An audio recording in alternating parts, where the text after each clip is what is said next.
Black coat. I remember going out there, the tide far out, the North Shore ice wind cutting me back to the quick of the blood, that outer edge nostalgia, the good feeling. My sole memory of my black overcoat padding the wet sandspit.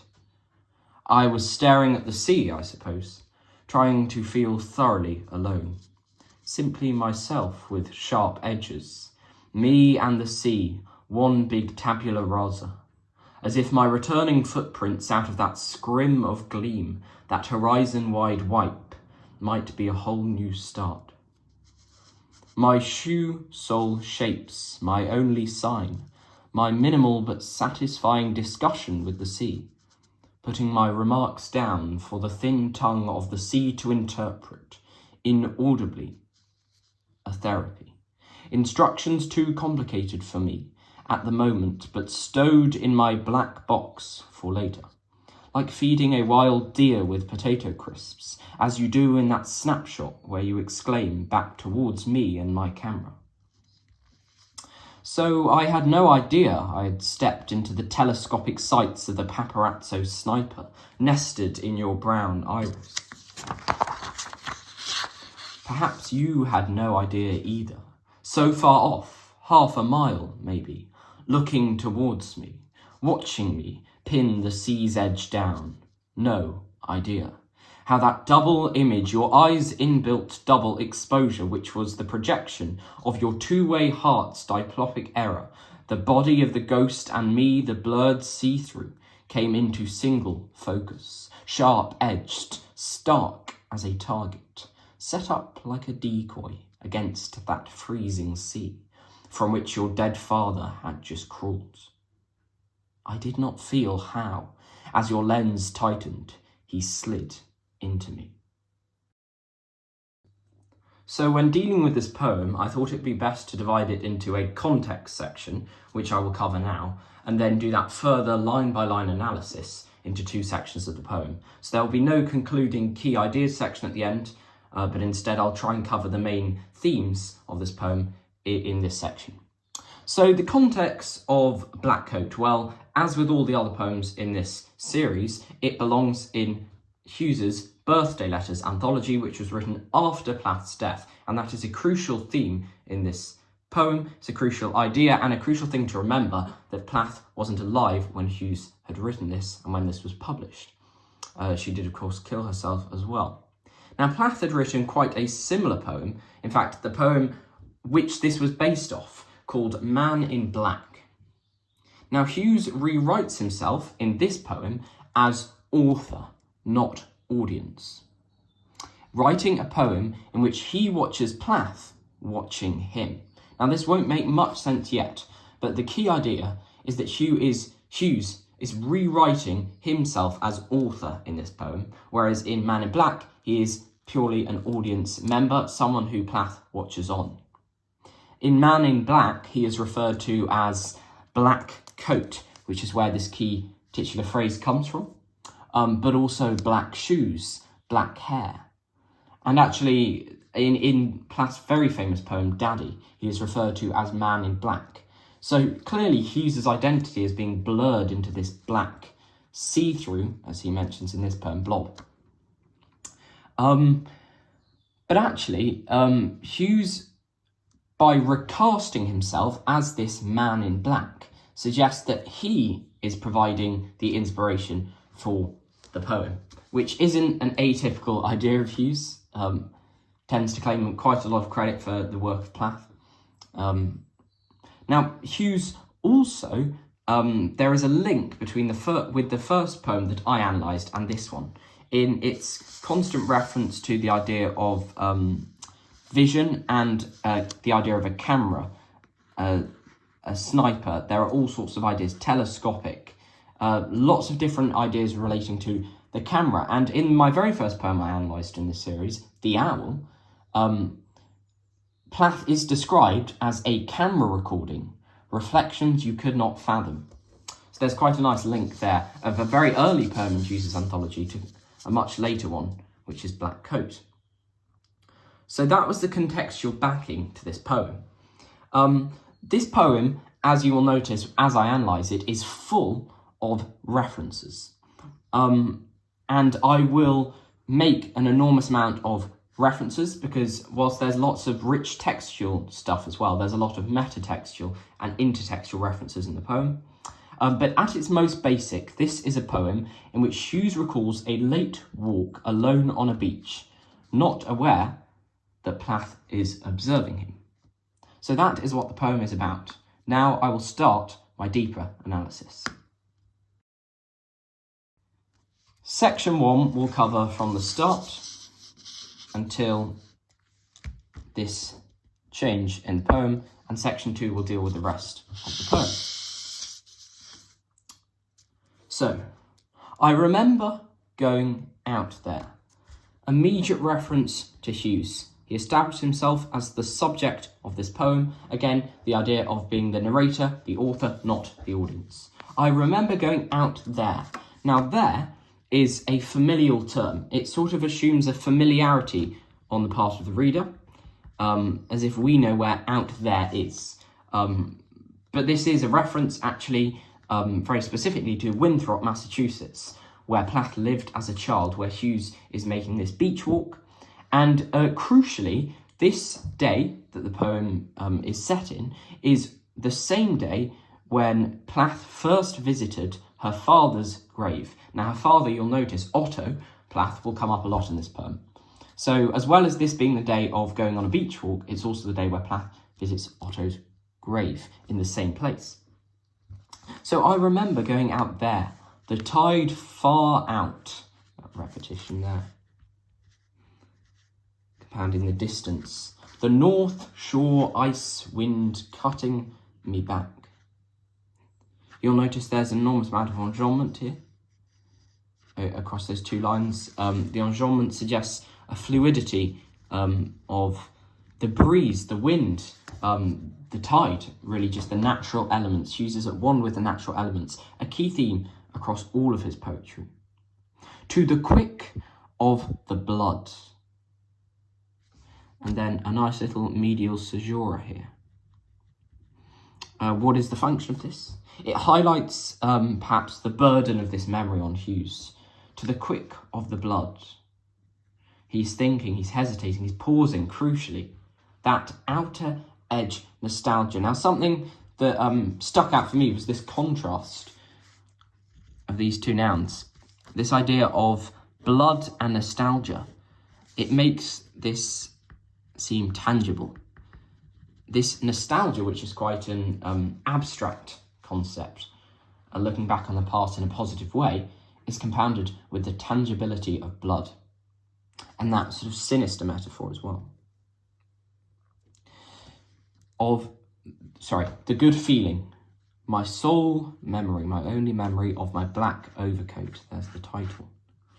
Padding the wet sandspit, I was staring at the sea. And here is a fascinating phrase, I suppose. Now this phrase, this isn't the first time these sort of uncertain phrases appear. In fact, if I just highlight it here, I suppose. But we've also got words used down here, such as might. Or, particularly in the later section, and I know we haven't quite reached that area yet, phrases such as no idea. And maybe even. Again, no idea. So we've got that presence of uncertainty in the use of language here with Hughes. The fact that his memory is uncertain, and perhaps the general comment on the paradoxical nature of the human mind, whilst he presupposes this narratorial authenticity and familiarity, really, it all seems quite uncertain. Trying to feel thoroughly alone. This is very interesting. It's the idea of that in the face of nature's sublimity that has been established in these starting lines. Hughes has a longing for freedom and wants to be one with the ocean. So this idea of a longing for freedom.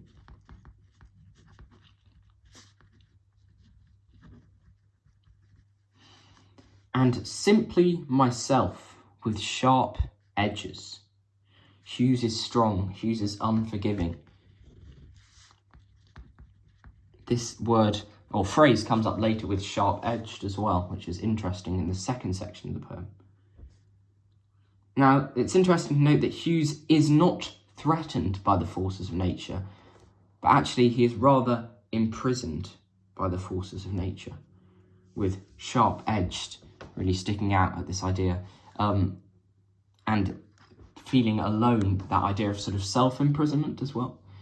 And here comes a big phrase: me and the sea, one big tabula rasa. Tabula rasa, clean slate, blank canvas. This idea of something being ready for inscription. But it also carries a sort of a deeper subtext than that. Now, Plath, in her poetry, has accused Hughes of being forgetful, sort of calling him an amnesiac, and this exact phrase, calling him a tabula rasa. So perhaps Hughes is sort of refuting this phrase here. So this blank slate ready for inscription. And we'll see that the inscription extends further than as a husband, but also Plath's inscription of her father onto Hughes, but also this reference to Plath's poetry here. Created how Plath's always accusing Hughes of being very forgetful. Maybe not a definite comment, but certainly one that had been observed. And particular credit for this idea I would like to extend to Churchwell, critic Churchwell, in her Secrets and Lies on the Birthday Letters, a critical review available on JSTOR. But the credit for this idea of the reference to Plath's other poetry goes to Churchwell. As if my returning footprints, that has rings of Hughes' very famous poem, The Thought Fox, this imprintment, this sort of mark, not on the snow this time, but on the sand, out of that scrim of gleam. A scrim being sort of a coarse fabric, a strong fabric. Of that scrim of gleam, that and sort of the aural quality is harsh at that line. Sort of harsh aural quality, scrim, gleam, that horizon wide wipe. Very nice assonance created there. Again, the sort of fluidity as this enjambment is created. But then we've had, just to contrast, sorry to skip back, but we've suddenly had a lot more caesura, a lot more full end stops in this section, which sort of creates a structural disjointment. It's the idea of it goes from flowing to jumpy, to flowing to jumpy, and again these commas here. And this juxtaposition of form really creates the idea of the unpredictability of nature and Hughes's emotions. I haven't really commented on the form of the poem, but just to make a reference now, it's very fluid and it's not set in any particular way. You can see some lines are very short, some are very long, and also we have this contrast with monosyllabic and polysyllabic, which a key example actually just comes up very soon down here. But so again, might be a whole new start, this idea of uncertainty as created above with our first example, this narratorial uncertainty, ambiguity. So out of that scrim of gleam, that horizon wide wipe might be a whole new start. And there ends his first stanza. And then here we go. My shoe sole shapes, my only sign. That sort of hissing sibilance is created. Perhaps not with the idea of anger or hatred, but the idea of the reminiscence of the mark that his shoes are having. He's sort of reducing his whole status to his shoes. My shoe sole shapes, my only sign. And also this is monosyllabic. All of these words have one syllable. This idea of monosyllabic, this certainty. And then suddenly contrasted by this polysyllabic. multiple syllable line, my minimal but satisfying discussion. I mean, even when reading it, it really stands out in the poem for its length, and again, this sort of structural inconsistency that I pointed out earlier, and the effect of that, sort of the ebb and flow of not just the waves, but Hughes' emotions. That ebb and flow is probably the best way to phrase it. Also, of the sea, ready, of the sea to interpret, with the sea, of the sea. Also that link there, almost that immediate parallel. My minimal but satisfying discussion with the sea, and then later of the sea. Putting my remarks down for the thin tongue of the sea, personification of the sea to interpret. Again, feeling at one with nature. So the way that nature is depicted is interesting, and certainly notable. Well, again, with this idea of scrim earlier, I mentioned the idea of a coarse fabric, but scrim is also, in a sort of theatrical way, it's a screen that appears opaque until it is backlit. So there's this idea of appearance versus reality. So nature not being quite as it seems, or Hughes rather not being quite as he seems, sorry. So my minimal but satisfying discussion, he's speaking to the sea, interacting on a different level. He's on his own, remember. Putting my remarks down for the thin tongue of the sea to interpret inaudibly. There's a lot of ideas of sound here, speaking, interacting with nature. And then, interestingly, the choice of this word here, a therapy. A therapy. Now, this is a reference to Plath's psychotherapy. Sorry, a lot of references, I know. But at this time, Plath was having psychotherapy with a woman called Ruth Barnhouse in 1958. Well, not at this time the poem was written, but at the time this was set. But either way, she was encouraged to confront her sort of latent feelings for her father, Otto, in this specific therapy. So we got the reference to the psychotherapy of Plath here as well, but also importantly, just the context of it. A therapy, instructions too complicated for me at the moment, but stowed in my black box for later. Now, the idea of a therapy creates this idea of a therapeutic value of Ted's reaction with nature. An encounter is so sublime, in fact, that he takes it away in his black box for later. For the future. Now, black box is typically something that it's the sort of flight data recorders that survive catastrophic events. So it's where Plath's or Hughes' present is stored for future reference, particularly after a catastrophic event. Was this a disaster? The reader asks. So there's this idea of storing memories after disasters. That's one of the functions of a black box. What else could this black box represent? Well, the black box is also a reference to Wittgenstein's black box. And this, again, wasn't my finding. It was on a platform called Medium, an English poetry analysis site. And one of the critics pointed out this was a reference to Wittgenstein's Beetle in the Box. And just very briefly, without explaining the whole thing, and sorry for my brief summary of it, but it was basically a thought experiment that shows how languages rely on individual experience, highlighting the subjective nature of human communication. So essentially, it emphasises the inability to experience the world from someone else's perspective. It's inability to experience the world from another's perspective. So yes, there we are. That is what the black box represents as a whole, it's got a lot of meanings there, and the idea of for later as well is perhaps hinting more towards that black box. Like feeding a wild deer with potato crisps.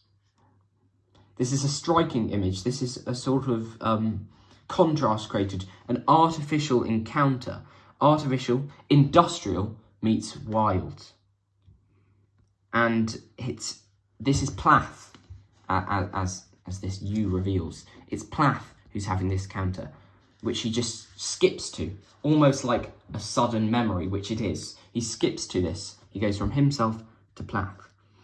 And Hughes is seeing this interaction with nature as potentially deceptive, because he uses this idea of that it's captured in a snapshot, it's in a camera. But he's likening all of this, that this simile that he's likening it to, or this comparison rather, it makes him see nature as potentially deceptive. And this idea of nature being potentially deceptive is yet again compounded with the black box idea. The black box could also be a unit with unspecified components. That is yet another meaning for the black box, which suggests something more mystical about it, a potential mystical experience that Hughes is drawing in this, which feeds into this idea with the potato crisps and the wild deer. It seems something so simple, almost humorous, facetious image, but it actually reflects a lot more. It is nature's encounter. It's the awkwardness, rather, of nature meets human, and Plath sort of reaching out this little bag of crisps, as you do in the snapshot, where you exclaim, "Back towards me and my camera." So this idea of an exclamation, it's sort of, the whole scene is animated. This animation of the exclamation, is juxtaposed with the sort of ghostliness of the photo, because Plath is dead now as Hughes writes this. And this makes this actually a very poignant image of loss. So whilst it may seem humorous on the cover, it's actually something poignant. And then Plath now has Hughes in her sights. This is a snapshot. Okay. Back towards me and my camera, this element of this possessive nature of the whole situation. So there ends the first section of analysis. Okay, so moving on to section 2. This Hughes does this for us, actually, with the word so.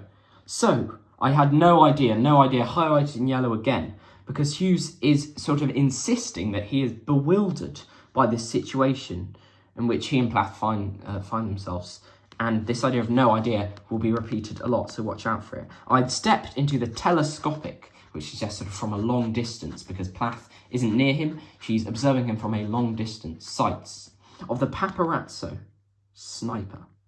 Now this use of sniper, which is sort of embodied in the idea of snapshot, suggests almost an aggression, a wounding nature of this photo. The photo in itself is painful for Hughes.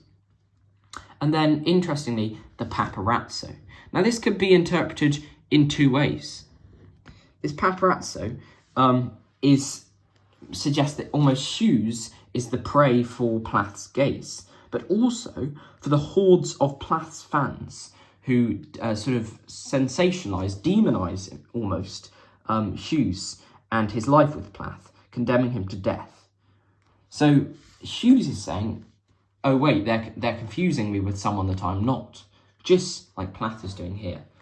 So it's the idea of the audience, the people who look upon Hughes, perhaps the audience on Plath's side, so who blame him for Plath's suicide, but maybe also the audience of Plath's work, which would work better with some later references I will soon make. But a fascinating choice of nested here as well. I'd just like to stress the public nature of the paparazzi. This idea of nested here. Now this could reflect that, a more literal meaning, that this sniper is hidden.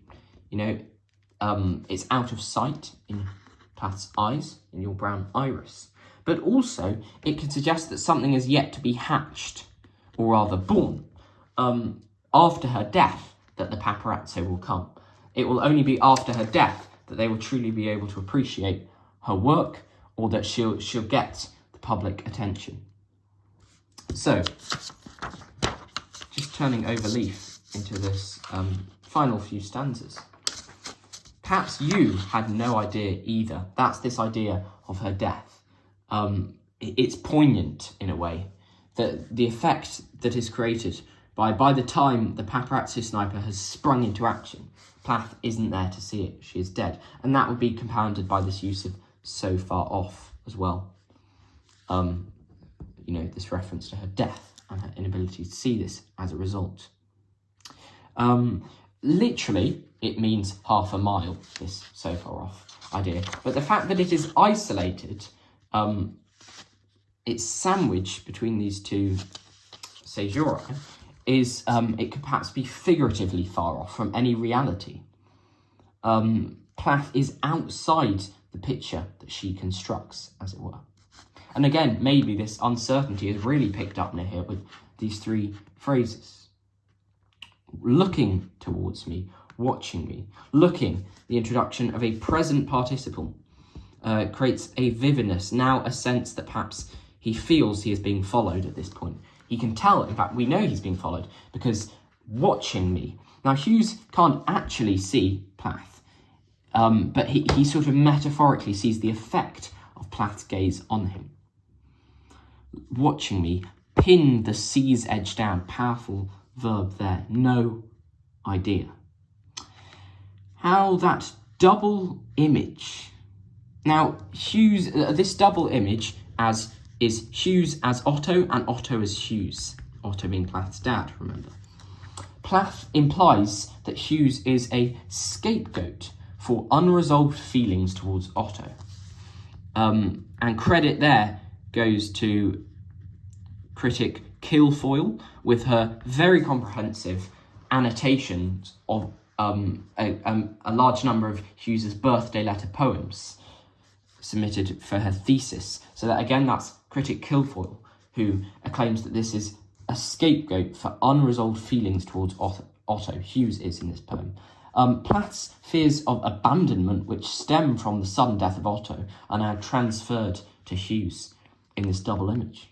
Your eyes' sight is key. We had speech earlier in this section here. This idea of his conversation with the sea, the tongue, inaudibly, all of this idea of speech. And now we have sight. He's going through the senses. And sight is compounded again, double exposure. Now this is key, because this is an intertextual reference to a work of Plath. It was her second novel, and she depicted Hughes in this novel as adulterous. She described Hughes's adulterous behaviours, which is where it gets its name. It's called this because Plath sort of thought it was necessary to have a second look on things rather than Hughes's own perspective. So there's an intertextual reference there, but also it's the idea of double exposure to Hughes projecting his own emotional responses onto Plath, onto this blank page. And then here, I'd like to pick up on words, and I'll use the highlighter again just to circle them. Double, two-way, diplopic. So all these words here, circled in yellow highlighter, are references to the duplicitousness and deceitful nature of Hughes. Now, Plath constantly represents Hughes as duplicitous in her poems. However, Hughes is suggesting that she is the source of this doubleness that she perceives, not Hughes. And yeah, all the choice of language here compounds that, which was the protection of your two-way heart's diplopic error. Diplopic just sort of means double vision. It's a disorder of the sight. It's where you see things twice. And the idea of it being a disorder is compounded with error. Hughes here sort of negates Plath's identity of him, or her identification of him, as one with Otto. He calls it an error. The body of the ghost, Otto. and me, the blurred see-through. It's the idea of this sort of phantasmic illusion that Plath is seeing. It's just a ghost. Came into single focus. Sharp-edged, repeated from earlier, sort of depicted as a series of borders, an outline ready to be filled. Stark as a target. Set up like a decoy. Interesting choice of words, isolated on the end of the sentence with that emphatic word placement. He is depicting himself as a target for Plath's needs. But also, interestingly, as a decoy, a sort of trap or lure for Otto. He is honing in on, or rather, Plath is honing in on her feelings for Otto through Hughes, like a decoy against the freezing sea from which your dead father had just crawled. Wow, okay, a lot to take in there. But Hughes chooses to end his poem with 3 lines. Now, Hughes has explored the way in which he and Otto become inseparable in Plath's mind. Hughes has even sort of said that what Plath imagines with this word of double exposure as a woman's critical reinterpretation of her life, Hughes is rewriting again as a medicalised disorder, an error of her mistaken blurring of boundaries, her double image. So Hughes has set up this theme, but now we see Hughes pleading an ignorance I did not feel. He is pleading the fact that he is unaware of the ways in which he would become the villain in Plath's psychobiography. That's critic Bunsen there, who said that Hughes was creating himself as the villain in Plath's psychobiography. Credit to critic Bunsen. He points out the way that Plath the sort of way that Plath must have seen at the time, but also what he did not feel at the time. So he didn't feel this at the time, but Plath must have seen it. How, as your lens tightened, he slid into me. He slid into me.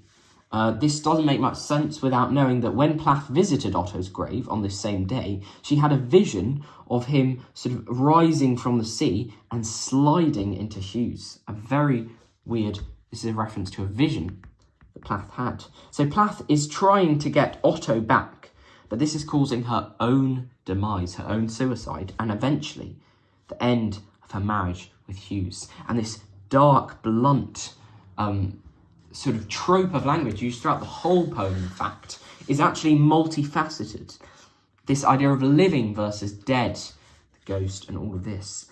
Natural versus mankind. Natural with the sea, with the wild deer, but also mankind with as simple as something as the chips, but also with Hughes' presence on the beach as well. So there's this constant juxtaposition of language reflected textually as well.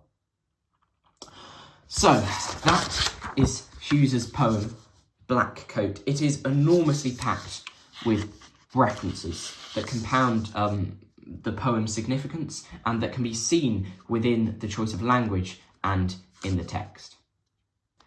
Thank you very much for watching.